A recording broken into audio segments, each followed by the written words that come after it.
Pot començar la mascleta.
molt bona esta gran mascletà de Benlloc de Xelva. Una mascletà clàssica, una mascletà força, una mascletà amb ritme i un gran terratrèmol final.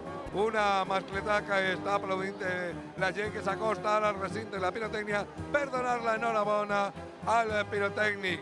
A ell, enhorabona a José Benlloc, a tots els seus operaris i a tots els amics de Xelva que han vingut, que han sigut moltíssims.